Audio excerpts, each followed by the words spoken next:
할렐루야. 이 시간 우리를 구원하신 하나님을 찬양하겠습니다.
오늘 우리에게 주신 하나님의 말씀은 시편 98편 1절로 9절 말씀입니다.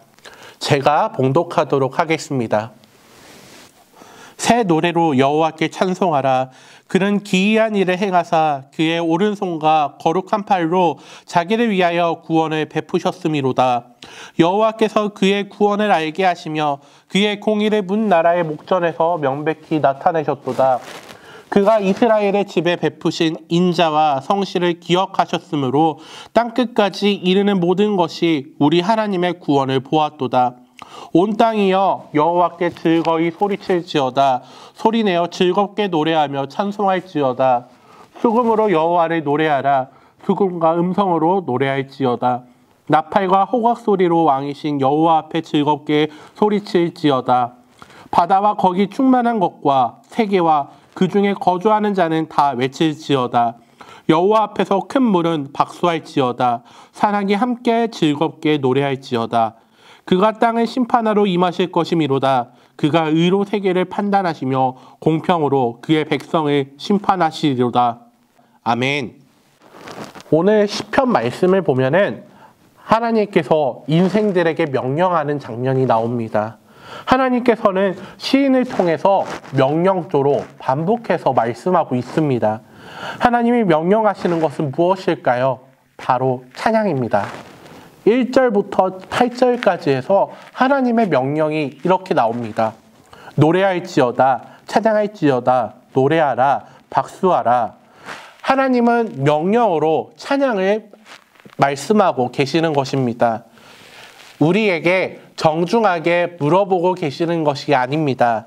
노래하라, 찬양하라, 소리칠지어다 라고 찬양을 명령하고 계시는 것입니다. 아마 98편을 읽으며 마음으로 없지 않게 낯설게 느껴질 것이라고 생각이 듭니다. 왜 하나님께서는 찬양을 강요하는가? 찬양은 우리 마음속에서 깊이 우러나올 때 진심이 담기는 것이 아닌가? 아마 이런 질문이 생각날 수도 있을 것입니다. 하나님께서 명령하시는 이유는 오직 한 가지입니다. 1절 말씀입니다. 새 노래로 여호와께 찬송하라. 그는 기이한 일을 행하사 그의 오른손과 거룩한 팔로 자기를 위하여 구원을 베푸셨음이로다. 바로 구원 때문입니다. 하나님이 구원을 베푸셨기 때문에 하나님의 구원의 수혜자가 된 백성들은 당연히 하나님을 찬양해야 한다는 것입니다. 이어서 3절입니다. 그가 이스라엘의 집에 베푸신 인자와 성실을 기억하셨으므로 땅끝까지 이르는 모든 것이 우리 하나님의 구원을 보았도다. 하나님의 구원의 역사가 우리 삶에 일어나는데 그리고 나타나는데 그것을 보고 찬양하지 않는다면 은혜를 갚지 않은 배은망덕한 사람입니다. 구원의 은혜를 깊이 깨달은 사람은 당연히 찬양할 수밖에 없습니다. 구원의 감격이 놀랍고 가슴이 벅차 하나님을 찬양하는 것입니다. 이스라엘 백성들이 출애굽할 때 홍해와 애굽 군대에 쌓였습니다. 그러나 하나님의 은혜로 하나님의 구원의 손길로 바닷길을 걸어갔고 또 지나갔을 때 그들은 자연스럽게 하나님 앞에서 찬양했습니다. 모든 백성이 함께 그러하였습니다. 바울과 실라가 감옥에 갇혔을 때 그들 역시도 찬양했습니다. 감옥 안에서 어떻게 찬양할 수 있었을까요? 그러나 감옥 안에 있는 말도 안 되는 상황이었지만 그들의 찬양은 그 어떤 것으로도 막을 수 없었습니다. 상황과 환경과 상관없이 구원받은 백성이라면 찬양은 당연한 의무입니다. 누가 시키지 않아도 당연히 우리는 찬양하게 되어 있습니다. 그런데 구원의 감격을 누렸으면서 찬양하지 않는다면 그것은 잘못된 인생을 살아가고 있는 것입니다. 그러므로 하나님께서는 이렇게 명령형으로 반복해서 우리에게 찬양하라고 말씀하고 있는 것입니다. 찬양하지 않는 백성은 겉모습으로는 구원받은 백성들처럼 보일지라도 그 속은 구원에 이르지 못할 가능성이 높습니다. 그러므로 하나님께서는 그들에게 임박한 진노와 심판이 있을 것이라고 말씀합니다. 9절입니다. 그가 땅을 심판하러 임하실 것이미로다. 그가 의로 세계를 심판하시며 공평으로 그의 백성을 심판하시리로다. 찬양은 구원받은 백성들의 의무입니다. 또 구원받은 백성들이라는 증거입니다. 오늘 하루를 주 앞에 찬양하며 오늘 하루 입술에서 찬양이 끊이지 않고 항상 찬양할 수 있는 것은 하나님이 우리에게 구원을 주신 것을 우리가 기억하고 있기 때문입니다.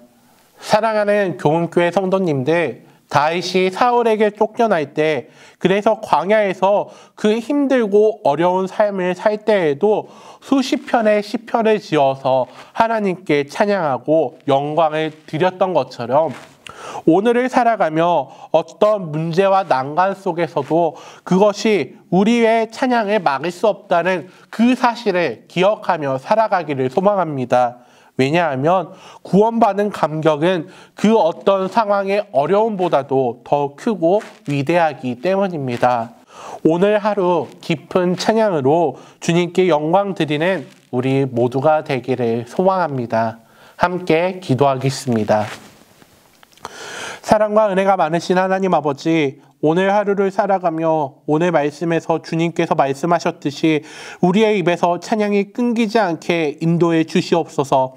우리는 모두 주님의 백성입니다. 주님이 우리를 구원해 주신 것을 알고 믿습니다. 우리가 구원의 기쁨을 감추는 것이 아니라 항상 끊이지 않는 찬양으로 하나님께 영광 돌릴 수 있도록 인도해 주시옵소서.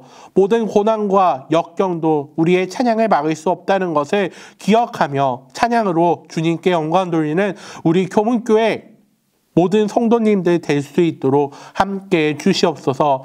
감사드리며 사랑이 많으신 우리 주 예수님의 이름으로 기도했습니다. 아멘. 함께 찬양하시고 기도하겠습니다.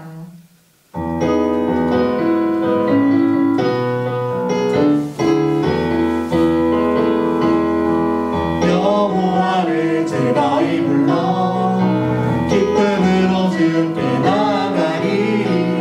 여호와 하나님 주 주의 백성 기르시는 양이라.